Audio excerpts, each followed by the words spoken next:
This has been billed as the most expensive golf course ever built in the States. What was the budget?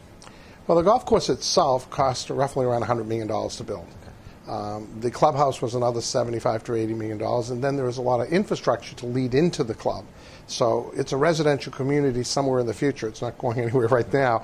So there are roadways and systems that had to go in. So the whole thing became very expensive. But the golf is still a very expensive golf course. One, because we wanted to use modern technology and the best of everything. And secondly, because we were dealing with a site that was impossible, but yet on a mile of waterfront on the bay overlooking the Statue of Liberty. So it was important to put the right things in. You just underwent with Tom Kite and Bob Kopp. You just had you just tweaked the course right now. You made some changes based on what the members wanted and maybe possible tours. Can you kind of explain what kind of tweaks were made and kind of what was the motivation behind those changes? Somewhere we had to make sure we made the modifications that you can't see on paper. You have to wait till you build. So Bob and Tom and myself had talked about that. And then when the Barclays came in and they brought together the shot link, which is to show every shot and the direction and the greens and surfaces. So we took all those shots and we worked with one of the architects, Steve, from the PGA, and we said, look, what is it we need to modify? And we all concurred, and we changed some green complexes that were either too difficult or they were a little bit too much undulations. We didn't change the course of, the actual layout for track of the course. Okay. We did more subtleties, and we had places to move fans, to build stands and things like that we hadn't accommodated quite well. They didn't expect the crowds that were there. They were all sold out. So that's what we did, and it's come out really nice. Liberty National was literally built on a toxic waste dump. And you were describing the obstacles you overcame and some of the crazy engineering and construction you did. Could you kind of highlight, first of all, what it took to build Liberty National on the site it's at today? It was a long project. First of all, it was two major oil depots for Pittston, which is, I think, XO or something, and one of the Rockefeller groups that was there. Going back to World War I, it was the place where the Liberty ships left out of that harbor.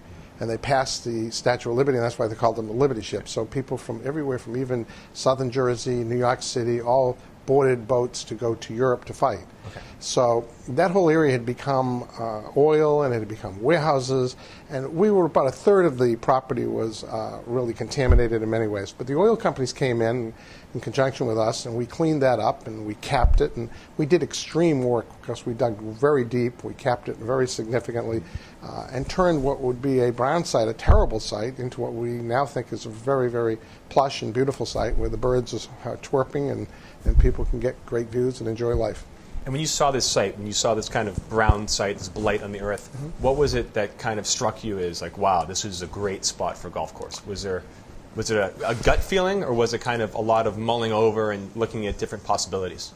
No, it was gut. It was looking at a statue that was iconic around the world. It was looking at visually the city of New York, Wall Street. It was looking at the Verrazano Bridge. I mean, the bay rather than the river.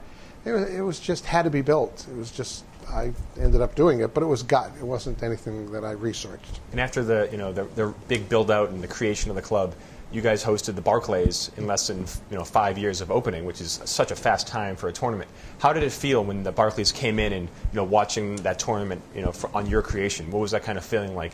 Well, it was a very exciting feeling. I mean, we were only open for basically 3.5 years when they came. The course was perfect as far as condition. That wasn't ever an issue. It's a question of how people interpret a new course. And we know it's a great course. We know it's good. We know all courses got to get tweaked. That's just life. Some courses have had 10 years of renovations over time. So when they came, we had players who were thrilled and loved it.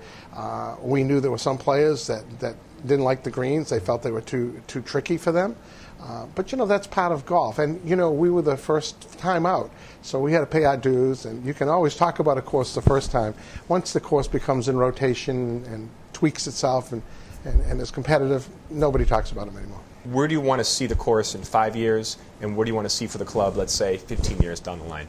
Well, I think the golf course, we're trying to build a membership, and that's a slow process, and we hope it to be, basically Liberty is really a corporate golf course.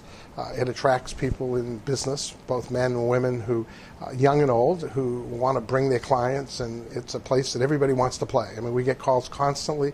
Our members tell us about how people are calling them constantly, can I get to play it? So that part's good, and we're going to host events. We'll be hosting worldwide events, whether it be the men's, women's, amateurs. We'll be doing that over the years. We think it's going to build a reputation. It's a very difficult track, but it's fair, and it's got incredible visual content. I mean, it's sitting at the gateway to the international world, New York City, and I think that will overpower anything else. And in 15 years, I think this will become one of the historic courses on the planet.